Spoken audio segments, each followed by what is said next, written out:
संगमनेर विधानसभा निवडणुकीच्या निकालात Amol Khatal giant killer ठरल्याने माजी मंत्री आणि काँग्रेसचे नेते बाळासाहेब थोरात यांच्या चांगलंच जिव्हारी लागल्याचं दिसतंय. 2024च्या विधानसभा निवडणुकीत संगमनेर मधून वर्षानुवर्ष निवडून येणाऱ्या प्रस्थापित नेत्यांना खताळांनी अक्षरशः धूळ चारत विजय संपादित केला. मात्र आता त्या निवडणुकीत विजयी झालेले आमदार आणि एकनाथ शिंदे यांच्या शिवसेनेचे नेते अमोल खताळ यांची आमदारकी धोक्यात येण्याची शक्यता निर्माण झाली आहे. मुंबई उच्च न्यायालयाच्या औरंगाबाद खंडपीठात काँग्रेस नेते संगमनेरचे माजी आमदार बाळासाहेब थोरात यांनी दाखल केलेली याचिका सुनावणीस घेण्यात आली आहे.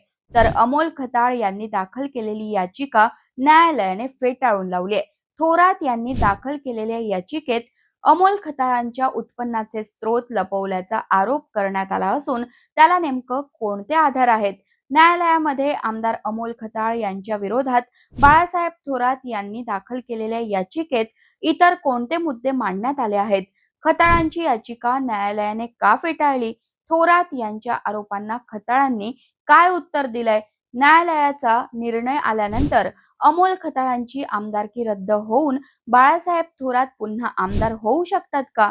आणि संगमनेरचे सध्याचे राजकीय गणित काय आहेत? या सगळ्या घडामोडीची माहिती आपण या व्हिडिओत घेणार आहोत. तुम्ही अजूनही story.com ला YouTube, Facebook आणि Instagram वर फॉलो आणि सबस्क्राईब केलं नसेल तर जरूर करा. 2024 मध्ये पार पडलेल्या विधानसभा निवडणुकीत संगमनेर मतदारसंघात काँग्रेसचे नेते माजी मंत्री बाळासाहेब थोरात यांच्या विरोधात एकनाथ शिंदे यांच्या शिवसेनेकडून अमोल खताळ यांनी निवडणूक लढवली आणि त्या निवडणुकीत ते 10,000 मतांनी विजयी सुद्धा झाले. अमोल खताळ आणि बाळासाहेब थोरात यांच्यात त्यावेळी अटीतटीची निवडणूक होत असताना अनेक राजकीय आरोप प्रत्यारोप झाले आणि खताळ जायंट किलर ठरले. आणि त्यानंतर खताळ विरुद्ध मागील 2 वर्षात अनेक वेळा विविध माध्यमातून थोरात विरुद्ध खताळ हा राजकीय सामना संपूर्ण महाराष्ट्राने पाहिला.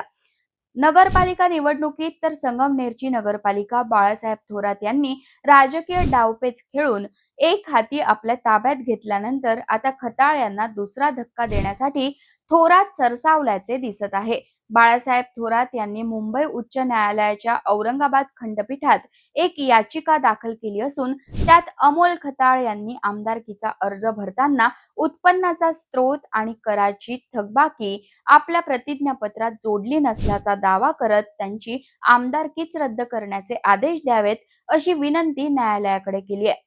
त्यानंतर तात्काळ थोरात यांची याचिका दाखल झाल्यानंतर आमदार अमोल खताळ यांनी न्यायालयात दुसरी याचिका दाखल करून थोरात यांची याचिका रद्द करावी, कारण त्यामध्ये चुकीचे आरोप करण्यात आले असल्याचा दावा करण्यात आला. मात्र मुंबई उच्च न्यायालयाच्या औरंगाबाद खंडपीठाने खताळांची याचिका फेटाळून थोरात यांची याचिका पुढील सुनावणीसाठी कायम ठेवली. थोरात यांनी दाखल केलेल्या याचिकेवर पुढील सुनावणी 7 मे रोजी न्यायमूर्ती किशोर संत यांच्या खंडपीठासमोर होणार आहे. यामध्ये थोरात यांनी राज्य सरकारच्या वेबसाईटचा आधार देत खताळ यांच्या उत्पन्नाचा स्रोत आणि करातील थकबाकी संदर्भात पुरावे लपवल्याचा दावा करण्यात आलाय. सोबतच अमोल खताळ हे नीलकमल नावाच्या फर्म मध्ये भागीदार असून या फर्मवर व्यावसायिक कराची थकबाकी असल्याचा दावा थोरातांकडून करण्यात आलाय. तर थोरात यांच्या या दाव्यावर खताळांनी या फर्म सोबत आपला संबंध आता नसल्याचं सांगण्यात आलंय. त्यांच्या या स्पष्टीकरणातील आता हा शब्द महत्वाचा मानला जात असून यातून मागील काळात खताळ आणि नीलकमल यांचे संबंध होते की नाही हे स्पष्ट होत नाही. थोरातांकडून दुसरा दावा करण्यात आलाय तो म्हणजे फॉर्म 26 मध्ये सरकारी देयकांमध्ये 0 असे घोषित करण्यात आले असून ज्यात 25,000 थकबाकी आणि 26,650 व्याज बाकी असल्याचे त्यांनी न्यायालयाला याचिकेद्वारे सांगितलंय.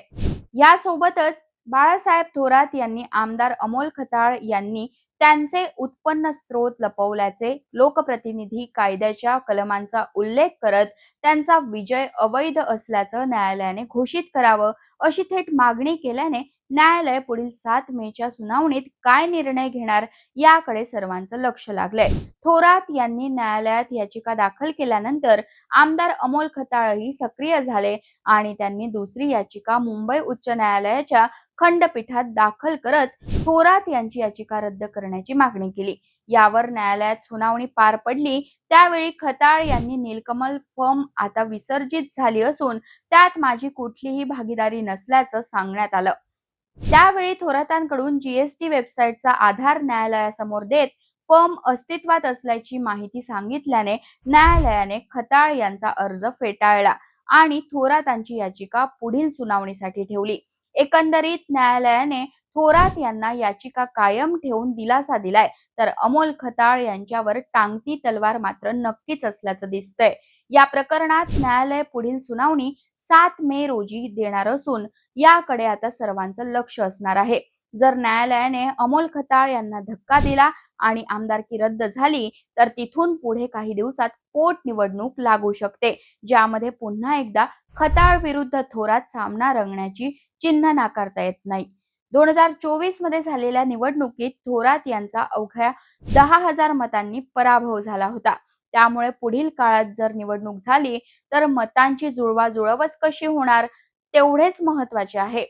संगमनेर नगरपालिका निवडणुकांमध्ये बाळासाहेब थोरात यांनी 30 पैकी 27 जागांवर आपलं वर्चस्व अबाधित ठेवून नगराध्यक्ष पदही आपल्याच ताब्यात घेतलं.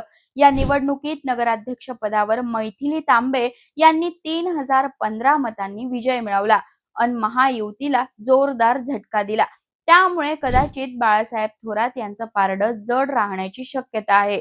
मात्र न्यायालयात थोरात यांनी खताळांविरुद्ध दाखल केलेली याचिका आणि त्यावर न्यायालयाकडून येणारा निकाल यात बराच अवधी जाऊ शकतो. अमोल खताळ यांनी त्यांच्या उत्पन्नाचा स्रोतात आणि करांच्या थकबाकीत खरोखर काहीतरी लपवण्याचा प्रयत्न केलाय का? नीलकमल फर्म सोबत आता त्यांचे संबंध नसल्याचं ते सांगत असले तरी भूतकाळात काय नातं होतं हेही समोर येणं आवश्यक आहे. तुम्हाला काय वाटतं? संगमनेरचे आमदार अमोल खताळ यांची आमदारकी बाळासाहेब थोरात यांनी दाखल केलेल्या याचिकेनंतर रद्द होऊ शकते का? भविष्यात पोटनिवडणूक लागली तर खताळ विरोधात थोरात असा सामना होऊ शकतो का? त्यात कुणाचं पारडं जड राहील? आपलं मत कमेंटमध्ये जरूर कळवा आणि अशाच व्हिडिओसाठी story.com ला फॉलो आणि सबस्क्राईब करा आणि हा व्हिडिओ जास्तीत जास्त शेअर करा.